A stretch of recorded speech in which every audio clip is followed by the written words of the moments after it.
Olá, boa noite, irmãos. Aqui é o Reverendo Hélio de Oliveira Silva, pastor da Igreja Presbiteriana de Vila Nova, fazendo mais uma transmissão pelo canal do YouTube IP de Vila Nova.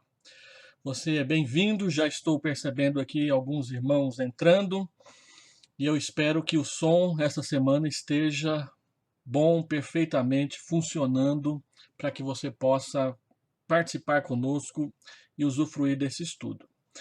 Hoje nós faremos a nossa última exposição sobre política e usaremos o texto de Romanos, capítulo 13, versículo 1 a versículo 7 para a nossa meditação.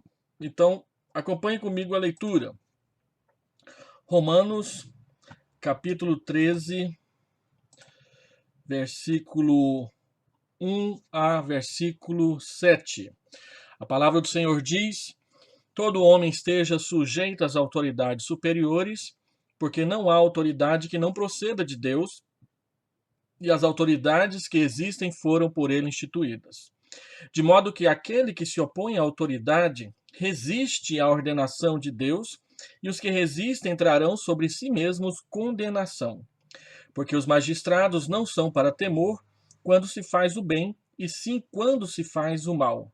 Queres tu não temer a autoridade? Faze o bem e terás louvor dela.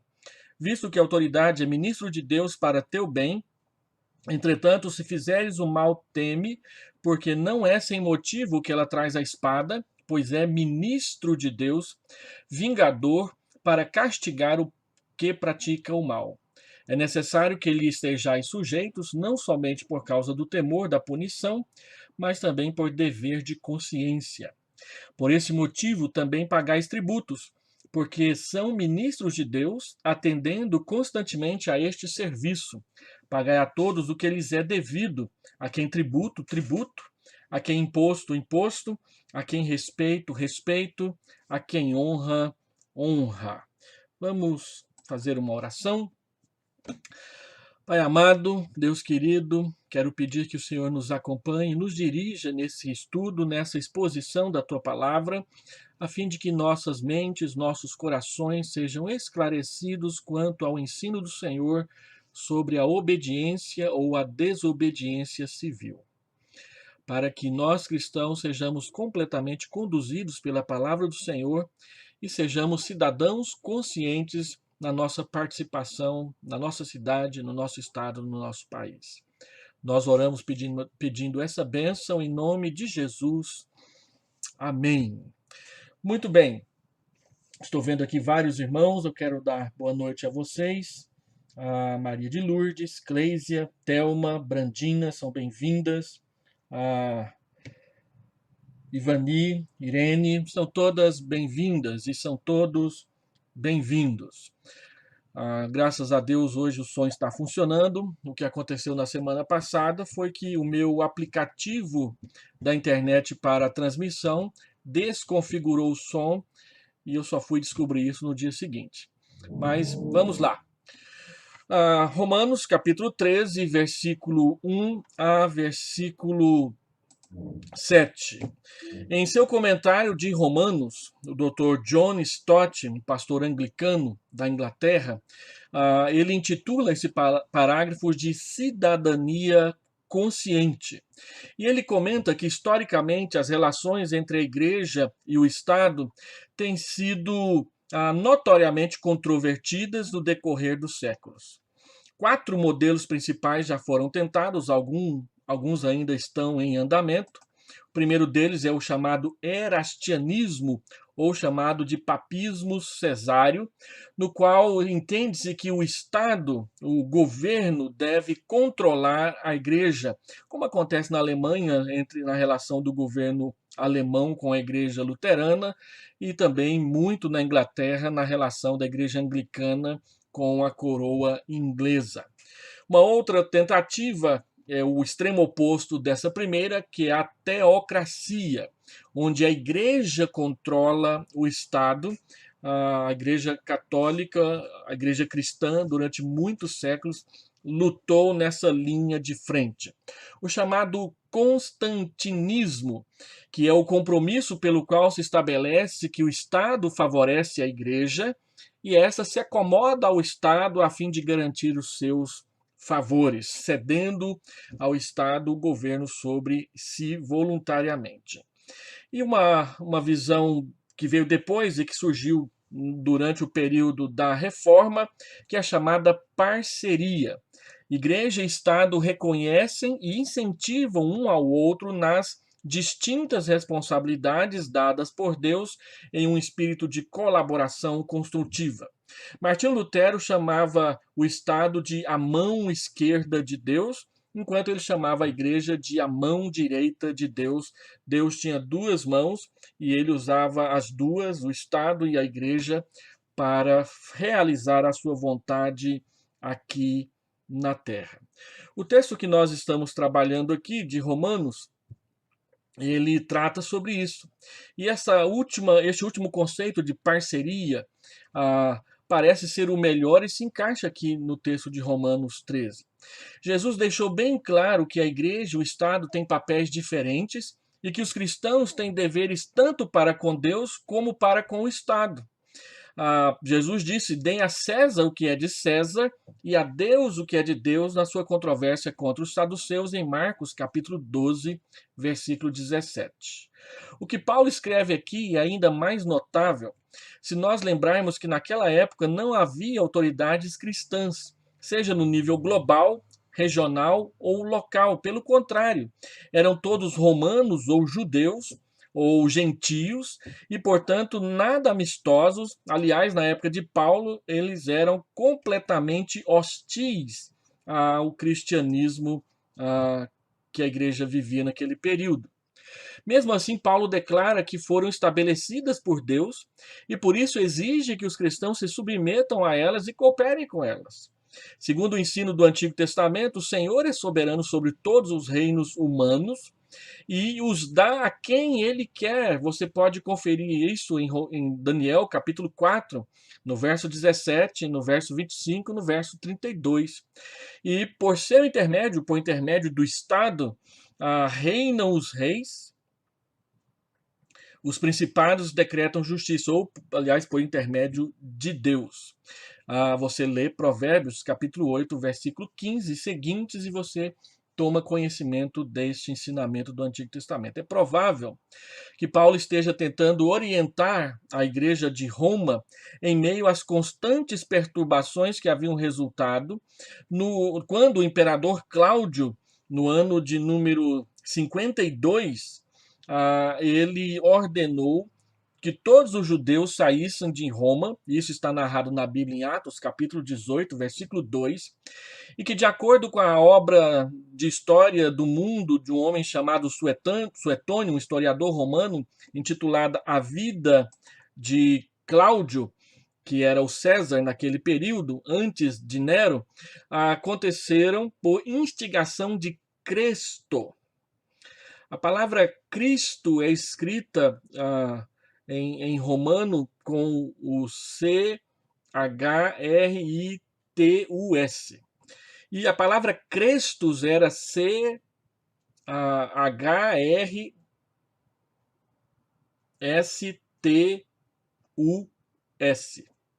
A única diferença era o Christus, era o Crestus, era um I ou um E.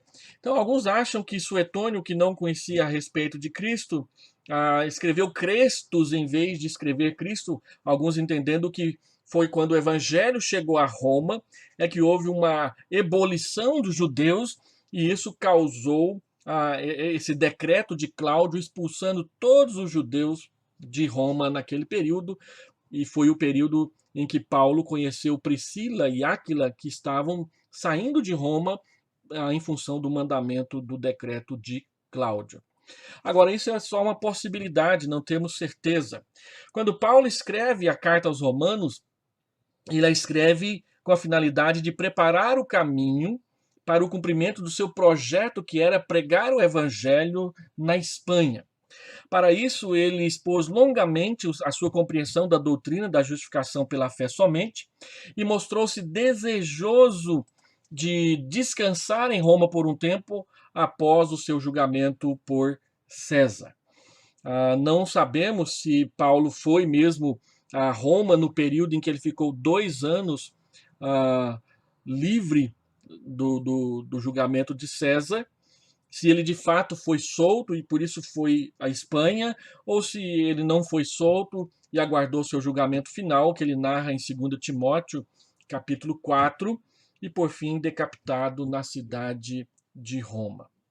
Há uma referência em 1 Clemente, uma obra pós Novo Testamento, escrita por volta do ano 95, 96 depois de Cristo, que segundo alguns dá a entender que Paulo foi solto e foi à Espanha pregar o evangelho, mas eu tenho essa obra aqui em casa, li o texto que é dito que faz referência à ida de Paulo à Espanha e eu não consegui discernir uma vida de Paulo à Espanha naquele texto de 1 Clemente. No entanto, a Epístola aos Romanos tem 3 propósitos claros. Expor a doutrina da justificação pela fé, Paulo faz isso do capítulo 3 até o final do capítulo 11. Preparar a igreja para fazer dela o seu novo quartel-general, transferindo-se de Antioquia para Roma, que ficava muito mais perto da Espanha, e também conhecer a igreja de Roma, que não foi fundada por ele, mas que ele já conhecia muitas pessoas ali naquela cidade. Quando você lê as saudações finais da Epístola aos Romanos, você vai perceber Paulo citando 26 nomes diferentes de pessoas que ele conhecia na igreja de Roma, uma igreja que ele não plantou e que ele nunca tinha ido visitar. Só para os irmãos entenderem a mobilidade que havia no Império Romano de pessoas que mudavam de uma cidade para outra, e às vezes nós ficamos assustados com essa mobilidade urbana na nossa época. Muito bem, tendo dito isso, sobre o que eu quero tratar com os irmãos?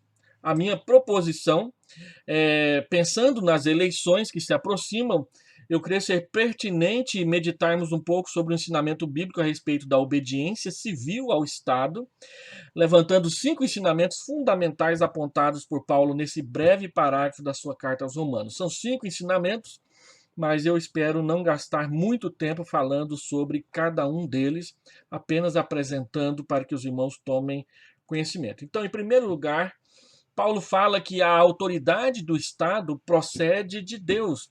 Aí, no versículo 1 do capítulo 13, todo homem esteja sujeito às autoridades superiores, porque não há autoridade que não proceda de Deus, e as autoridades que existem foram por ele instituídas. Qualquer tipo de autoridade que exista na terra, ela recebe a chancela de Deus, no sentido de que qualquer ideia, conceito de autoridade procede de Deus, que governa soberanamente todas as coisas.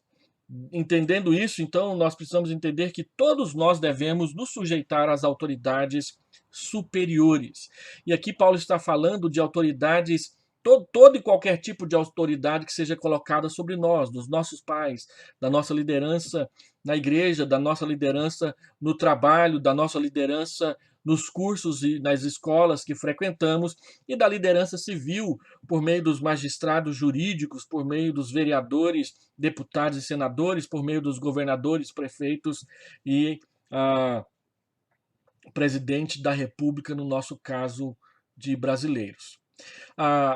Dizer que todos nós devemos nos sujeitar às autoridades significa que devemos obedecer, não significa que devemos obedecer cegamente ao Estado, mesmo quando promove o mal, de forma nenhuma. Mas devemos obediência ao Estado somente até quando isso não implique em desobediência a Deus. O Estado não pode exigir o que Deus proíbe, e nem proibir o que Deus ordena na sua palavra. Quando nós falamos de cooperação entre a igreja e o Estado, esse limite tem que ficar bem nítido na nossa mente, de que a igreja coopera com o Estado naquilo que é próprio do Estado, e o Estado coopera com a igreja naquilo que é próprio da igreja. A igreja coopera formando bons cidadãos e famílias estáveis. E o Estado coopera promovendo a paz e a liberdade religiosa para que possamos cultuar e servir ao nosso Deus. Foi esse entendimento que levou as parteiras hebreias a desobedecerem a ordem de Faraó de que deviam matar os filhos, homens masculinos nascidos das mulheres hebraicas da época de Moisés. Moisés não foi assassinado, não foi jogado no rio Nilo para morrer afogado, porque as parteiras hebreias desobedeceram a um decreto civil do governador que era o faraó do Egito. E a Bíblia diz que Deus as abençoou por esse ato de desobediência civil. Isso não significa que os cristãos são, por natureza, desobedientes e agitadores. O princípio é demonstrar a obediência a Deus acima da nossa obediência ao Estado. Isso quer dizer que existem graus de hierarquia em que uma hierarquia se sobrepõe sobre a autoridade da outra, e isso vem de cima para baixo, de Deus descendo para baixo em direção à menor obediência que devemos prestar. Então, não é que a igreja desobedece ao Estado por ânimo próprio. Ela só deve desobedecer ao Estado quando o Estado proibir o que Deus ordena ou ordenar o que Deus proíbe. E isso deve ser claro para nós, porque implicará em sofrimento quando dissermos não aos desejos do Estado de controlar, inclusive, a nossa consciência muitas vezes. A nossa índole fundamental é a obediência e a cooperação em sujeição por mandado de Deus e dever de consciência, e não simplesmente por comodidades e vaidades pessoais. Paulo também diz que a razão da sujeição é a procedência da autoridade estatal.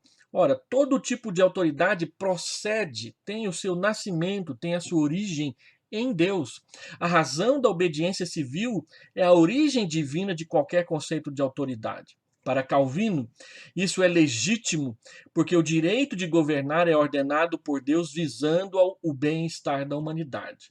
É por causa do propósito da concessão da autoridade, ou, usando uma palavra melhor, por causa da delegação da autoridade que Deus dá ao Estado e a qualquer outro tipo de autoridade, é que nós devemos nos submeter, e o propósito sempre é o bem-estar comum, o bem-estar de todos, pensando em facilitar a vida e não em dificultar a vida.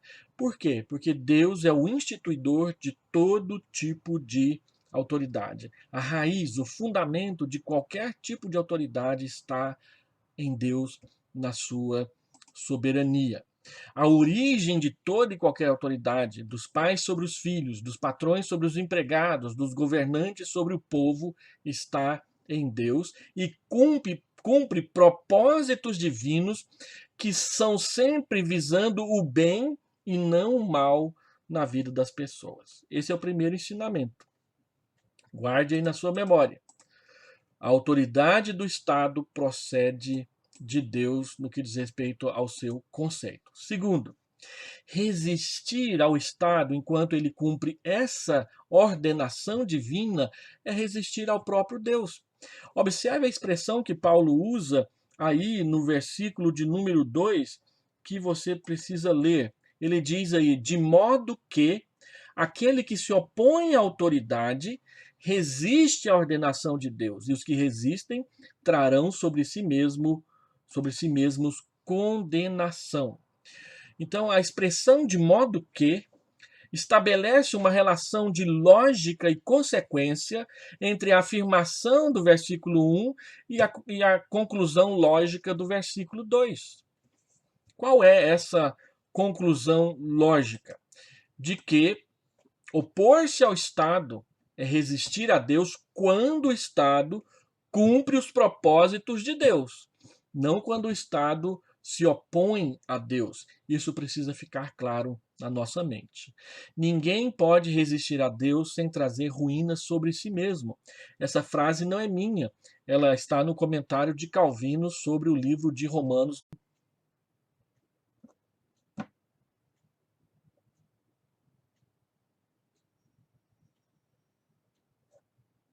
Por que está offline?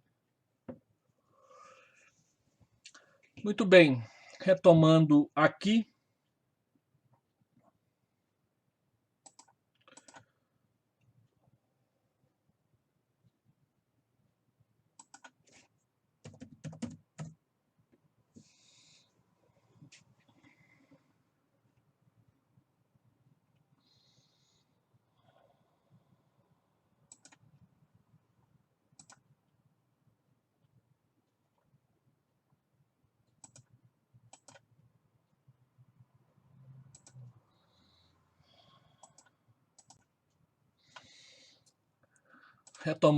só recapitulando um pouquinho, não sei exatamente onde cortou. Então, o primeiro princípio, a autoridade do Estado procede de Deus. O segundo princípio, resistir ao Estado é resistir ao próprio Deus quando o Estado cumpre a sua vontade. Então, em terceiro, onde eu estava, o Estado é ministro de Deus para fazer o bem. O objetivo da criação do Estado é o bem e não o mal. Deus não criou a ordem política para a tirania, mas sim para o serviço público às pessoas. As ações do Estado têm duplo objetivo: recompensas aos virtuosos e castigo infligido sobre os perversos. Por isso, quando quem faz o bem não deve temer o Estado. O Estado, ele deve louvar a pessoa que faz o bem.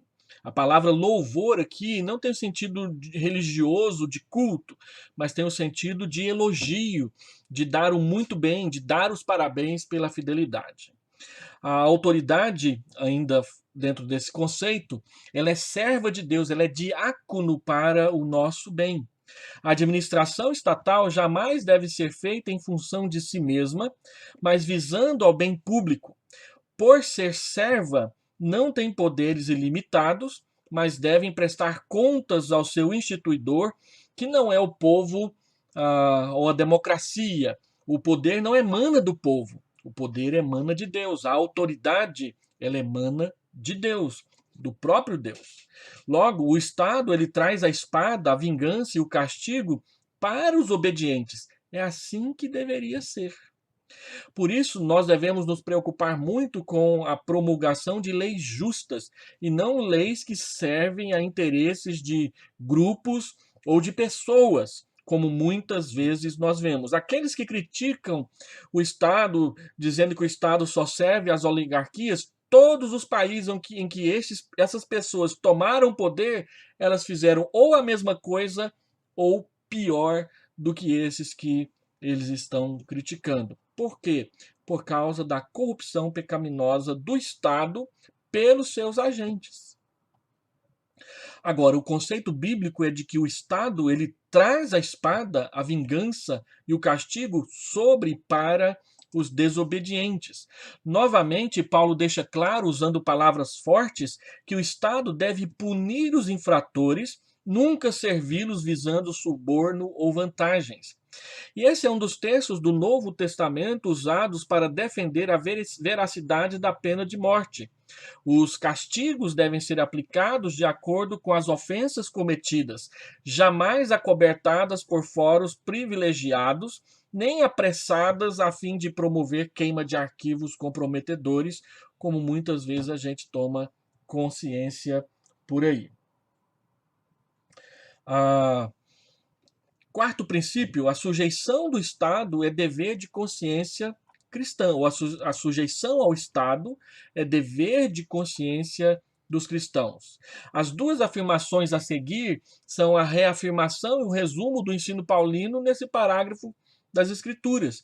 Deve-se temer a punição do Estado e a submissão dos cristãos ao Estado é dever de consciência. Paulo diz, não é só pelo medo da punição, mas por dever de consciência. Nós devemos a obediência ao Estado enquanto o Estado cumpre os propósitos de Deus com a consciência limpa. E o quinto e o último princípio, o imposto é devido ao Estado por causa do seu ministério. Paulo usou a palavra diácono para falar sobre o serviço que o Estado deve prestar à população. Ora, a diaconia é o cuidado do mais necessitado. Logo, o Estado existe exatamente para que haja justiça e igualdade e que aquele que precisa mais receba mais atenção, e não o oposto. E a segunda palavra é uma palavra muito interessante, nós trabalhamos com ela nesse último final de semana lá na igreja, que é a palavra liturgel.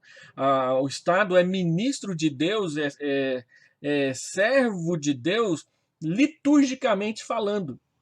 Ah, John Stott diz que a palavra liturgel é traduzida aqui no sentido técnico de servidores. E Paulo aplica o conceito de servidores do templo, que eram os sacerdotes, aos servidores de Deus, que devem ser os agentes públicos eleitos pelo nosso voto aqui no Brasil nas eleições. Logo, o pagamento de impostos é justificado por esses motivos apresentados acima, ou antes. A palavra ministro, no verso 6, é a palavra liturgos. Paulo usou as duas palavras, diácono e liturgos, apontando para o serviço cristão, aplicando ao Estado. O Estado deve ser diácono, deve servir aos mais necessitados. E o Estado deve ser liturgos, deve servir a Deus como instrumento de bênção na vida das outras pessoas, mediando as bênçãos de Deus às pessoas. A primeira faz referência ao serviço de cuidado para com quem mais precisa, e a segunda é substantivada para indicar os servidores do culto divino com os agentes públicos. O Estado, então, deve servir a Deus culticamente, liturgicamente, nas funções de fazer o bem à população, à humanidade. Sendo, como diz o reverendo Marcelo Maurício, domingo passado, no nosso culto, canais da bênção de Deus para as outras pessoas. Se é dever do Estado proteger e defender a integridade das pessoas, é justo receber pagamento para fazê-lo adequadamente. Mais uma vez, fica claro que o objetivo dos tributos é suprir os custos do Estado e não financiar a vaidade e a luxúria dos governantes. Pagar o que é devido é um compromisso que não pode ser quebrado. Paulo fala que nosso compromisso de quitar nossos tributos e impostos é um compromisso comparado ao compromisso conjugal. É isso mesmo. Ou seja, não pode ser quebrado por iniciativa nossa nunca. Assim como o divórcio nunca deve partir de nós cristãos e não deve entrar na mesa de negociações de casais cristãos que amam a Deus e se consagram a Ele, também as nossas obrigações civis devem ser tratadas com o mesmo tipo, com o mesmo nível de compromisso como acontece na vida conjugal. Assim, eu queria fazer algumas aplicações. Primeiro, como podemos aplicar esses ensinos ao nosso comportamento cristão contemporâneo? Primeiro, se toda autoridade procede de Deus, cuidado com suas críticas gratuitas aos governantes nas redes sociais. É triste ver como muitos cristãos e alguns que frequentam a mesma igreja que a gente vai para a internet e simplesmente fala desbocadamente, deselegantemente, deseducadamente, com palavrões, termos chulos com respeito às autoridades civis. Isso nunca deveria partir de nós cristãos. Nós temos compromisso com a boca limpa e não com a boca suja. Nós precisamos aprender a filtrar melhor as nossas críticas, as nossas reações e as nossas ações públicas, especialmente por meio das mídias sociais, que têm trazido muita vergonha e divisão para nós no meio cristão. Cuidado com as suas críticas feitas por impulso nas redes sociais. Segundo, entenda a origem bíblica da autoridade estatal e decida-se por descobrir como cooperar com o Estado naquilo que for bom para a população. Os cristãos sempre contribuíram com a criação de sistemas e programas de amparo, cuidado e promoção do bem comum, independentemente de sermos os mais atingidos ou não. Então, os cristãos sempre estiveram na vanguarda do cuidado dos necessitados, do auxílio àqueles que precisam, da criação de oportunidades para que as pessoas possam crescer na vida e na sua consagração a Deus. Terceiro, numa eleição, podemos e devemos participar apresentando candidatos treinados no nosso meio e despertados por nossas doutrinas para trabalharem para uma sociedade melhor. Ainda que a nossa escatologia seja pessimista quanto às realizações humanas, ela é totalmente otimista com as intervenções de Deus a favor da melhoria da vida das pessoas, especialmente no que diz respeito à dispensação da graça na vida das pessoas por meio da liberdade religiosa. Nós sabemos que o mundo vai de mal a pior. Nós sabemos que a depravação ela se infiltra e se alastra, mas nós sabemos que assim como o joio cresce, o trigo também crescerá, de modo que é legítimo nós desejarmos e trabalharmos para que haja na política pessoas melhores e mais bem equipadas para servir a população. Então, em vez de desistir e largar mão do nosso compromisso social com as pessoas, nós calvinistas, nós presbiterianos, cremos que podemos contribuir com a nossa mente, com a nossa intelectualidade, com a nossa perspicácia, com a nossa capacidade de observar e de criar coisas boas que sejam úteis não somente para a vida interna da igreja, mas sejam úteis para a sociedade como um todo. Um exemplo. O sistema de cuidado social do governo da Coreia do Sul, ele é inteiramente baseado no trabalho das juntas diaconais das igrejas presbiterianas da Coreia. Você sabia disso? Na época de Calvino, a administração do hospital público da cidade foi entregue à junta diaconal da igreja de Genebra. E os presbíteros eram auxiliares dos chamados capitães, nas chamadas dizaimes. As dizaimes eram o que hoje nós chamamos de vilas ou distritos da cidade de Genebra. Genebra tinha 12 distritos e cada um dos presbíteros da igreja de Genebra era um auxiliar direto do capitão da cidade, o homem que era responsável por administrar os distritos ao redor da cidade. Ele tinha 12 auxiliares, os 12 eram presbíteros da igreja de Calvino. Então, a igreja cooperava com o Estado. Ela ajudava o Estado a desempenhar bem o seu papel. E nós fazemos isso hoje também por meio de candidatos nossos que se apresentam para a eleição. Agora, o que nós devemos primar é por formar cidadãos públicos que conheçam a palavra e se dirijam por ela. Não basta ser simplesmente membro de uma igreja presbiteriana. Tem que ser um presbiteriano por convicção, especialmente naquilo que diz respeito à vida política.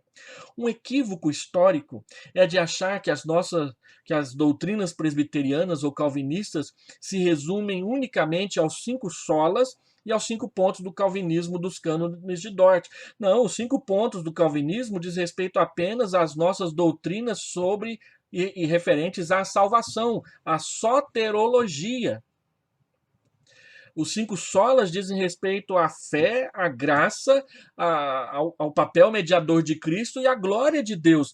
Mas tem muito mais. Quando você lê o livro Calvinismo de Abraham Kuyper, ele diz que existem muitas outras esferas que o calvinismo tem sim o que dizer.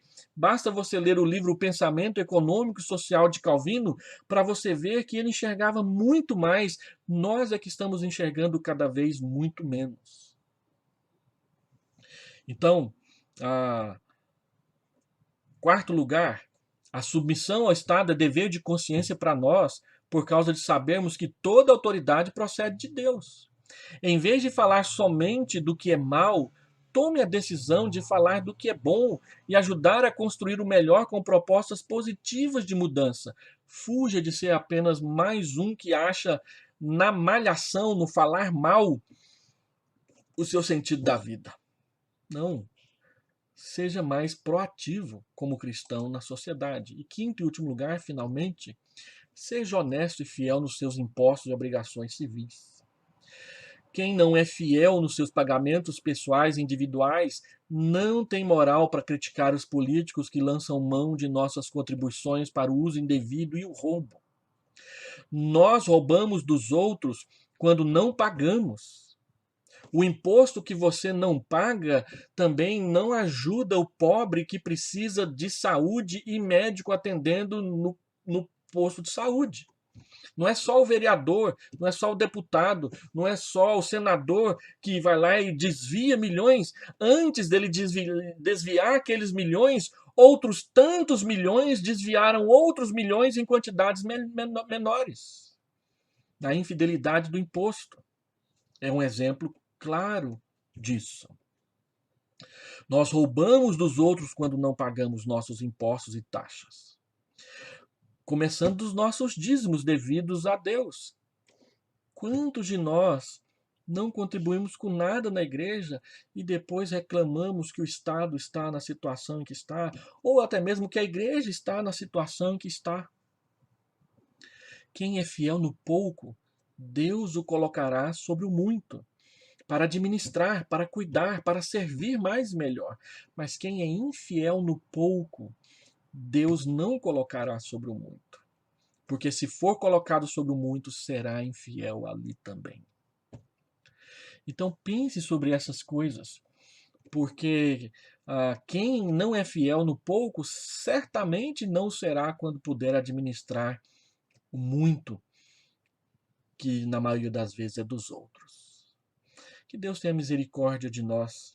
Nós pedimos isso em nome de Jesus. Vamos orar. Pai, tem misericórdia de nós como povo cristão. Ajuda-nos a fazer o melhor. Nós oramos em nome de Jesus. Amém. Deus te abençoe. Nós tivemos problemas aqui de novo. Eu parei aqui a transmissão para olhar o que aconteceu e dessa vez foi o YouTube. O YouTube parou de transmitir. Semana passada foi o meu aplicativo, hoje foi o YouTube, talvez por causa da internet que está ruim na nossa cidade já há 3 dias. Deus tenha misericórdia de nós. Espero que quando eu juntar as duas gravações, eu vou fazer um trabalho de edição, juntar as duas gravações e republicar novamente no nosso canal.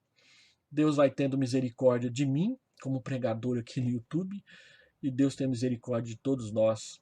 Amém. Amém.